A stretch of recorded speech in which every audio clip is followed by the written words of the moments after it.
Iran এবং Israel দুটো দেশের সামরিক শক্তি ভিন্ন ধরনের। এক দেশে সংখ্যা বেশি, অন্য দেশে প্রযুক্তি বেশি উন্নত। সেনা সংখ্যা: ইরান প্রায় ৬-৭ লাখ সক্রিয় সৈন্য, ইসরায়েল প্রায় ১.৭-২ লাখ সক্রিয় সৈন্য। এই দিক থেকে ইরান এগিয়ে। বিমান শক্তি: ইরান পুরনো অনেক যুদ্ধবিমান F-14, মিগ ইত্যাদি, ইসরায়েল আধুনিক স্টেলথ বিমান যেমন F-35 লাইটনিং II।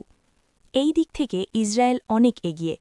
মিসাইল শক্তি: ইরান মধ্যপ্রাচ্যের সবচেয়ে বড় ব্যালিস্টিক মিসাইল ভাণ্ডারগুলোর একটি, ইসরায়েল উন্নত নির্ভুল মিসাইল ও শক্তিশালী প্রতিরক্ষা ব্যবস্থা।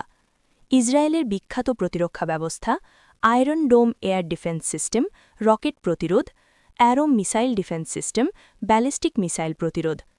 পারমাণবিক অস্ত্র: ইসরায়েলের কাছে গোপনে পারমাণবিক অস্ত্র আছে বলে ধারণা করা হয়। ইরান বলছে তারা পারমাণবিক অস্ত্র তৈরি করছে না। এই ক্ষেত্রে ইসরায়েলকে বেশি শক্তিশালী ধরা হয়।